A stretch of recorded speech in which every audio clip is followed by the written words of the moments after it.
Oh, turbo power, you're my best friend.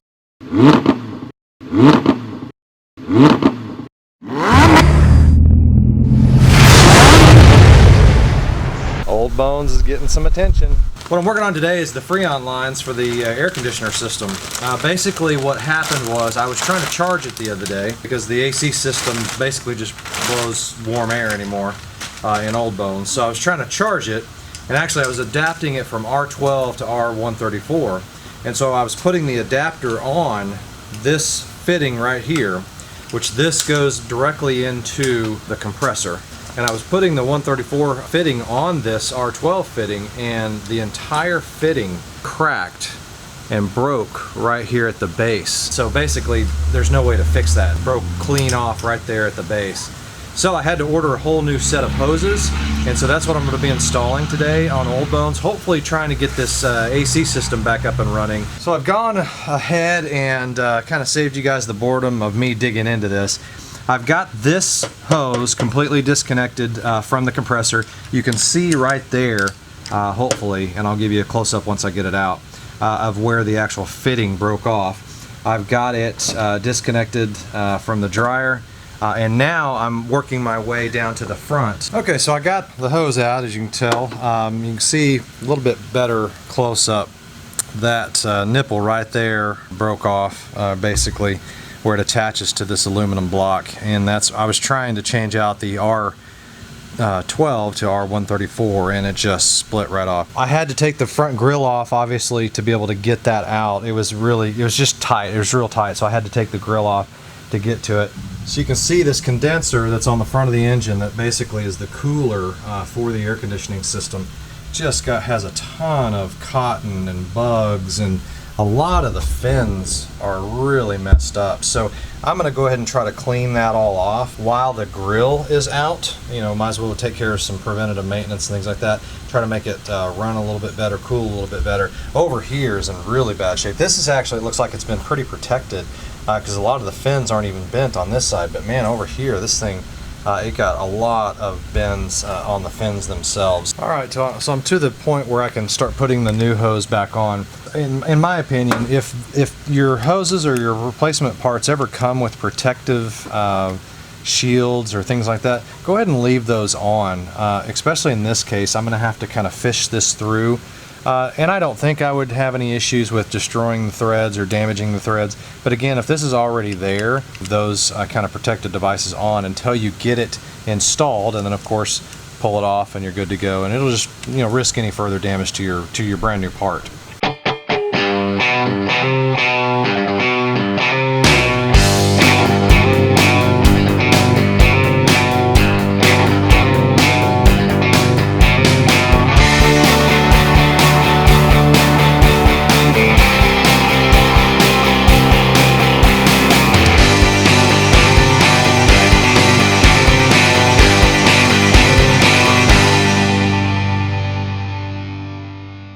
Another thing to keep an eye on is some of these already have washers or O-rings in them. You need to pull those out. So that's the old one, and then you can see the green one is on the actual end of this new part. Just make sure you don't put a double O-ring, or it might not seal the way you want it to. Let me look at it one more time before I start cinching. That looks good. And I'm not going to get crazy with this. I'm just going to make sure it's tight. Alright, I think we're good.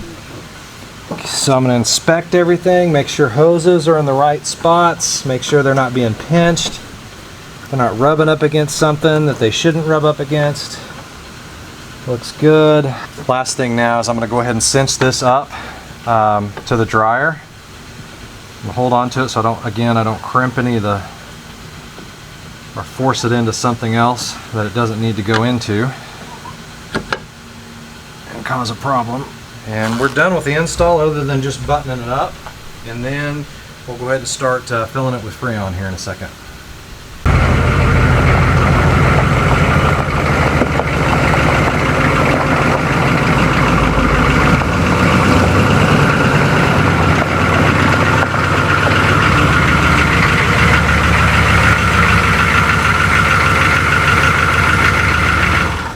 Well, we are back at it again because once I got the hose installed, I went ahead and tried to charge up compressor in the system with Freon, and it would absolutely just not take any Freon. It was almost like the compressor was spinning.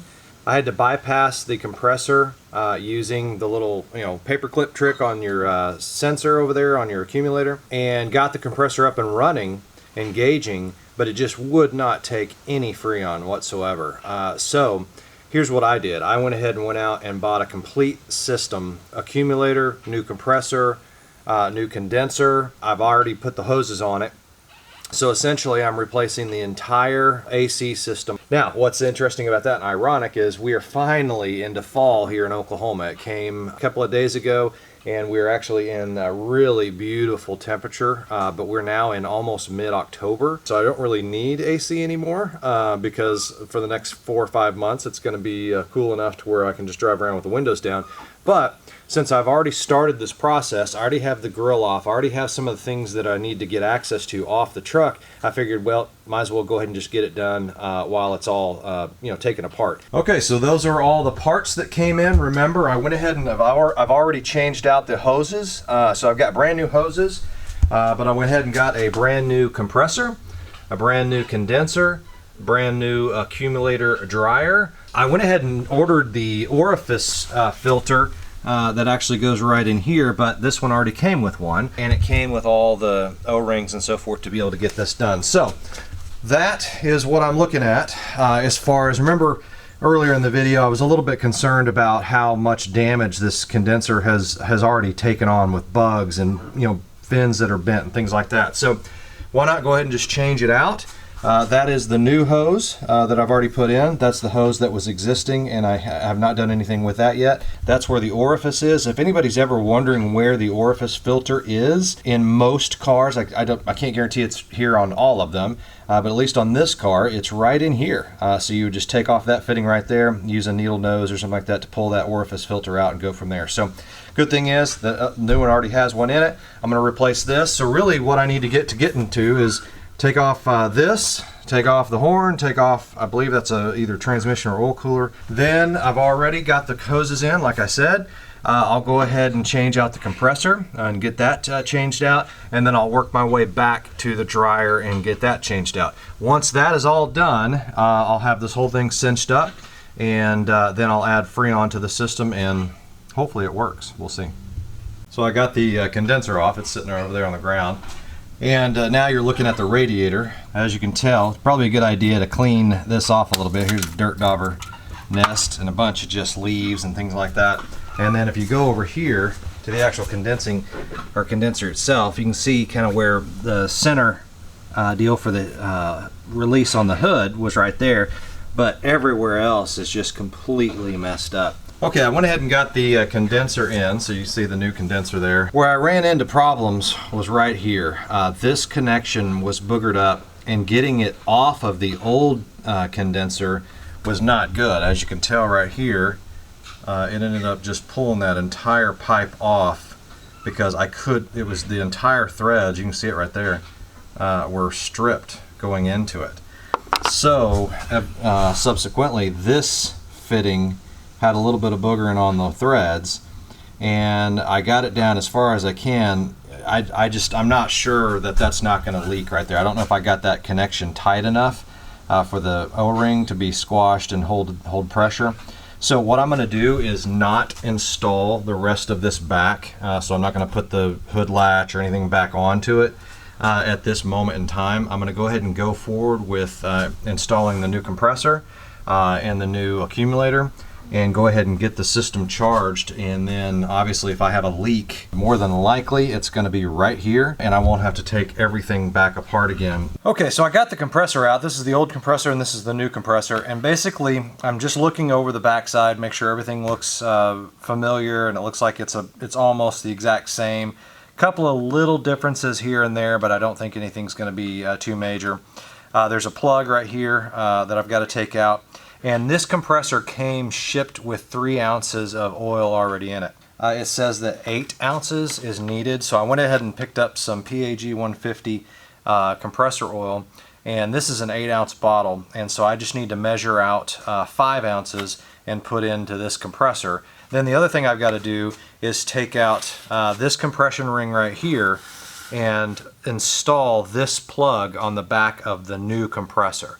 So I just used a paint mixing cup here that has ounces on the side, and I basically put it, there's a 4 ounce and a 6 ounce, but 150 milliliters is equivalent to 5 ounces, so I went ahead and filled it up to there. And then once you're done with that, you don't have to put these plugs back on as long as you're not spinning it too much and you keep it right side up. But just pick it up, grab onto the clutch here in the front, and just turn the entire unit. And you'll hear it. You can actually see it inside moving up and down. It's kind of making some gurgling noise. It's just a good idea to get that fluid all the way around the compressor. Just turn it a few times, probably 10 times around. Get it nice and coated on everything.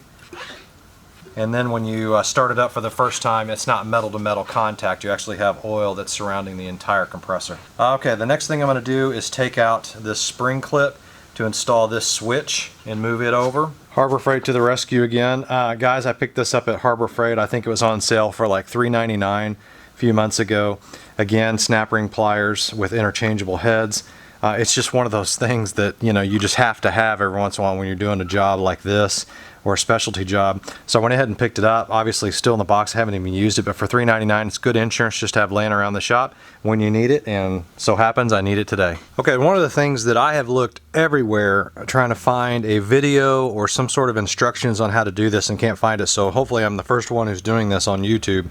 Probably not, but this AC cutoff switch on the back of the compressor. You see on the new compressor, it was right there, and it actually came with a plug in it. So it had a little snap ring and a plug that went in there. Well, my back of my compressor, the old one off the truck, actually has this cutoff switch installed, and I couldn't figure out, well, how do I get that out? I mean, what's the deal here? So essentially, it has another snap ring in it also. I already took it out, and then I just stuck a little screwdriver kind of on it like that. There's a tab on the top and the side, and just kind of started prying up really carefully, and sure enough, I got it to where it was loose enough to where I could pop it right out. And so the switch itself looks good. It's got a little O-ring down inside there. Good thing about this is this has an O-ring also already installed. Put the switch back in, you're good to go.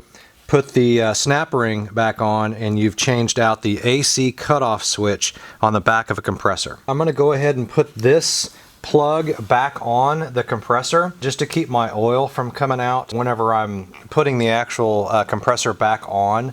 There's a couple of brackets and stuff, and it's kind of hard to get to, and so I don't want all that oil, or at least any of that oil, getting out while I'm manhandling the compressor. So go ahead and put the plug back on, screw it back down. I'm just going to finger tighten it, and now we're going to go back to putting it onto the truck itself. Ran into basically 2 issues whenever I was putting this back together. First and foremost, this connector right here, for whatever reason, the O-ring washer that they supplied with me that looked something similar to this, they supplied it with the hose, and I cinch this up in the back, and oil just starts spraying out of here as soon as I get the compressor going. So I had to kind of do a little finagling. You can see kind of my little O-ring oil stains right there. Put another O-ring on, so a little O-ring about the size, I don't know, probably of that one, on the connector along with the washer that was supplied, and finally got that leak to stop. But it spewed out probably about ½ an ounce of oil, me trying to fix all that. Second thing I ran into was this dryer accumulator. I can't seem to get it off. I mean, I cranked on it, and I'm just afraid I'm going to bust something. So I went ahead and stopped right there. And then, as you guys know, I pointed that out earlier, I got a little bit of a problem right there with that connection. Although there's no leaking, or when I start the compressor, I don't hear anything like that. So I'm pretty sure that one's taken care of. So I went ahead and buttoned everything back up on the front, except for the grill. I haven't put the grill back on. I just said, for kicks and giggles, why don't I go ahead and try to charge it? Try to put some Freon in. My gauges show that it's taking a charge. But go inside, there's no cold air. I don't know. I'm at a impasse now, to the point where this is a little bit above my pay grade and my ability level. So I am going to contract this back out to a mechanic. I'm going to take it to a mechanic and just see what they can figure out on it, because something's not right. I don't exactly know what it is, but something's not right. And then secondly, I do want this dryer to be taken care of, because I changed everything out in the entire system except this accumulator. I need to get that changed out. So why don't I have somebody else do it, and that way if they twist off something in the back, they've got to fix it. So that's where I'm at right now. So, as the old saying goes, you win some and you lose some. Today I lost, and I think it's important to not only show successes when you're working on trucks and cars and things like that, but also failures. Most of the failures that I see on YouTube are funny failures, you know, somebody jumping something and they land wrong, or, you know, those kind of things. I don't see a lot of people publishing things that they've started out, they've got the parts, they started working on it, and they literally just failed. They couldn't get it done. There's no question I failed today. I put on a new condenser, new hoses, new compressor, attempted to put the new accumulator on, couldn't get that done, and it was just one thing after the other. This is something I've never done before. I mean, I've changed out compressors before, but I've never gone as far as the condenser, accumulator, and kind of all that good stuff. So I'm kind of learning as I go, and I think, you know, from that perspective, the thought process that I actually learned something today, I think was good. I was a success at that. Now, I didn't get the project completely 100% done. As I showed you, I left the accumulator off because I'm afraid I'm going to break it or something up, you know, that line going into the firewall. So I don't even want to mess with that. I'll let somebody else. I am going to take it to a mechanic and say, hey mechanic, here's all the things I did to it. Now try to figure out and make it work for me. I would appreciate that. So guys, thanks again for watching. Another Epic Cars video. Not necessarily exciting from the standpoint of winning. I'm definitely a big loser this week. Old Bones, sorry buddy, I let you down. I was going to get you some nice cold air conditioning, but can't do it. So until next time. Hey Turbo Power. I guess you heard today didn't go so well. Yeah, I know. I'm sorry. I tried. I really did. I tried to help Old Bones out and get him fixed, but I can't. I'm so sorry. Oh, I appreciate that, Turbo Power. As you heard, Turbo Power wants to give me a hug because he feels really bad that I failed today. So, Turbo Power, thank you so much. Oh, Turbo Power, you're my best friend.